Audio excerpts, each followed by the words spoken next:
Doesn't matter if it makes you uncomfortable. If it genuinely helps people, you owe it to them to show up. But it's not about being slick. If you're building a business and sales still feels like a mystery, listen up. Reggie's breaking it down. Real stories, real strategy, no BS. This is your playbook. This is office hours. Good morning, y'all. Good afternoon. Good evening, wherever you are. It's Reggie Ordoñez. This is another edition of Office Hours brought to you by Warrior Rising. It's a lot of fun, being able to talk to you about various topics. Quarter one, we focused on marketing, but guess what? We're in quarter two now. In quarter two, we're going to shift. We always say, or I always say, this is what I was taught, that marketing is the bridge to revenue. So quarter two, we're focused on sales. And I think it's super important to talk about this because if you're building a business, it's like, hey, congratulations, you're in sales, whether you like it or not. And if that word sales makes you cringe a little bit, that's even better. Because my hope is that we rewire the way that you think about sales. And that's super important because, I've been there myself. I don't like talking about myself. I don't like trying to sell people. It makes me uncomfortable when I talk about money. But the reality is like, you have to get over that. I had to get over it. You're going to have to get over that because you can't sell what people don't understand, and you can't close a deal if the other person doesn't even know why you exist. So if you've been doing the work, you've been clarifying your message, you've been understanding your customers, you've been sharpening your offer, then that's all really good because now it's time to move from awareness to action and from messaging to some momentum, And this is where revenue starts to show up. We got to get one thing like super clear. Once again, if you started a business, you are in sales, all right? Doesn't matter if it makes you uncomfortable. It doesn't matter if you don't think of yourself that way. I hear founders say things all the time like, I'm a creative person. I'm not really like a closer. I hear them say like, I hate selling myself. I've been there. I hear them say, I'm more of a product person. I like to build the thing and then someone else can go do that. That's me. I'm more of a product person. I would rather create it. I'd rather listen to the market. I'd rather hear what they're saying. And I like to study the competition. I like to do all that. And then I like to position and I like to message, all these things you're used to me saying, but that's what I like to do. And I like to create things based on that. But the reality is the bills are still due, the bills are still due. And sales is like oxygen. If no one buys, you don't have a business. You can't not sell, right? You're just going to have an expensive hobby. So you're already selling, whether you realize it or not. Every conversation you have, every pitch, every email, it's all about positioning and it's all about persuasion. So the goal now is to stop winging it and we need to get real intentional. So here's the biggest myths that we need to destroy today. The first one is that sales isn't sleazy. You need to really understand this. Like, sales is not sleazy. Why do I say this? Because we've all been there. We've all had the thoughts of what it's like to listen to a used car salesman. You're not necessarily tricking people. You're not pushing a broken down car. You're not trying to sell people lemons. At least I hope you're not. All right, you're trying to help somebody solve a problem they already have, and that's important. That's what I hope you hear from me. Like, sales is helping people get what they need to move forward. You need to rewire your brain to think that way.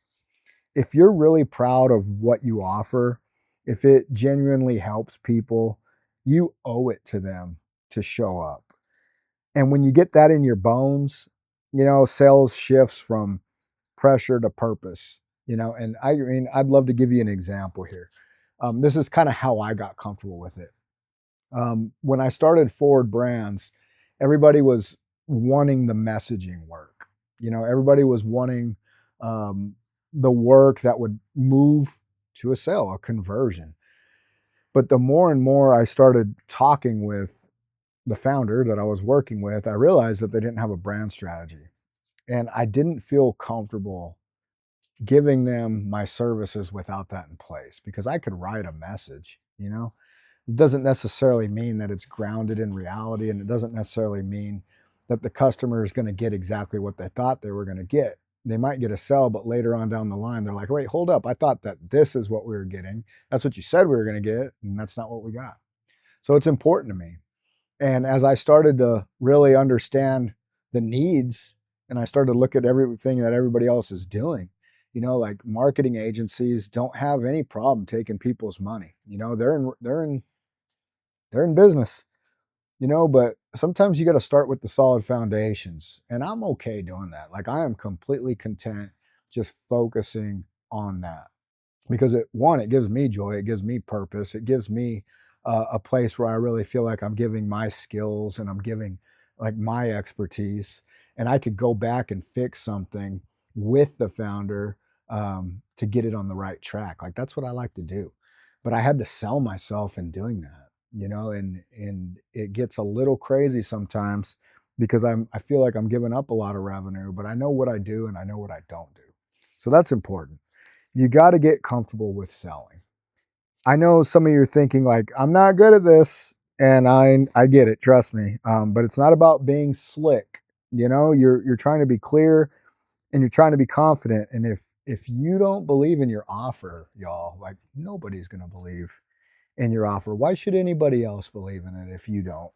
So confidence in sales doesn't just come from the hype, it comes from some conviction. It comes from knowing that your product or your service is going to work. And if you know it works and you know it's going to help, then why would you ever keep that to yourself? Why would you ever keep that to yourself? Every sales conversation is an invitation. It's like, hey, I see where you're stuck.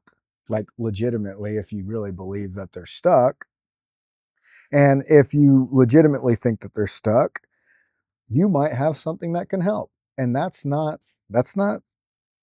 pushy, right? That's just leadership, y'all. So it's also worth noting that sales isn't magic. It's not just your personality, even though that does help a little bit, but it's the process and it's the reps that you put in. There's a lot of things that you can do straight out the gate that are going to help you to level up your sales game. And number one is it's like ask better questions. Ask better questions. Don't pitch, just diagnose. Figure out what they've already tried, figure out what's not working, and do your best to try to figure out what success looks like to them. The next thing I would say is to follow up like a pro. So most deals, right? They don't come from the first touch point or the second or the third. They close because you stayed consistent and you stayed helpful. They close because you stayed consistent and you stayed helpful, right? That's a big deal. And sometimes it's like, I feel like I'm being too pushy. Forget this person. They said no. I'm not going to follow up with them. Like, hey, man, it takes at least 5 to 7 touch points. You need to track your conversations as well. If you had 5 conversations last week, how many of those converted? And then ask yourself, well, what worked? Where did it fall apart? You need to know your numbers because it's like a muscle, right? If I know, and this is what helps you later on down the line, like when we start getting analytical, right? So if I know it takes me at least 10 calls to book one, then you can start figuring out like, hey, 50 calls to make 5. What's that revenue? Right? So now you can start forecasting, you can start putting in the reps, and that's where you start to track your actions because actions are going to lead to what you want. Right? So this is a big deal. I'm not just telling you to go sell. I want to like really help you understand that sometimes this takes time for you to get comfortable with it. But I think what makes you more comfortable is to like learn, right? You got to learn. You got to practice, work on your sales pitch, work on these different things, work on your listening skills, understand your product in and out, start to really diagnose who is really going for this and who isn't. Like this is where you really get into this. You got to remember though, marketing leads to sales. Everything you learned last quarter about customers, offers, positioning, you got to bring that forward now, because sales only works when your foundation is solid, just like anything else, okay? So this is a short, quick office hours this week. But I do want to let you know that if you're stuck, it's not because you're not smart enough. It's not because you're not skilled enough. It's not because you're not salesy enough. It might just be because you're playing small, right? You haven't fully owned the fact that this is a part of your job now. I'm going to say that again. You probably haven't really owned the fact that this is part of your job now. And until you do, I mean, you are really going to struggle, and you probably can't afford a salesperson. And if you can, great. Now you know what works. You can hand it off to somebody. They can close. But if you're not there yet, you got to be comfortable doing this, because you're always going to be in that mode. It's a service. Sales is a service. And it's going to be the reason that you're still going to be in business 6 months, 12 months, 18 months, 5 years from now. And if you show up with clarity, and if you show up with integrity, and you believe in what you're building, like, people are going to feel that. People are going to say yes. This is your quarter to focus on closing, because it's not going to get any easier. This quarter, we're going to bring in some fantastic people that can help with this. Got a special guest coming up for an office hours episode, a friend of mine that I think can really help you. It's all about just making those short-term goals that lead to wins that are going to give you the momentum to move forward. Like, that's really what you need. You need some wins, y'all. Some of the best advice I got from a friend when I first started, he really looked at my process, and he was like, "Hey, you're trying to close these really big mega deals, and yeah, you only might need 3 to knock them out of the park and be set for a while, but you need to get some base hits. You need a smaller offer, get on base, start getting some runs in." And I did do that. And what that allowed me to do was, it allowed me to learn. It allowed me to see how my own sales process worked. It allowed me to see how many touch points I needed to have. It allowed me to see how much time I was spending on proposals, and if that was actually something that I needed to continue doing, or if I needed like a very low offer that served as a proposal, then you could follow up with me, and work on a bigger project.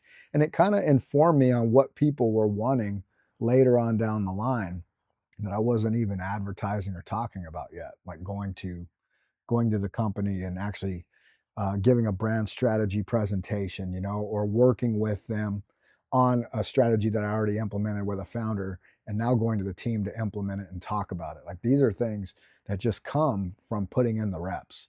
So don't get discouraged. You got to learn. And the only way you're going to learn is by putting it into action. You got to put in the reps. You got to keep showing up. You got to keep doing the thing. So once again, y'all, this is your quarter to close. This is Office Hours. I'm Reggie Ordoñez, and I'll see you on the other side, y'all. Take care.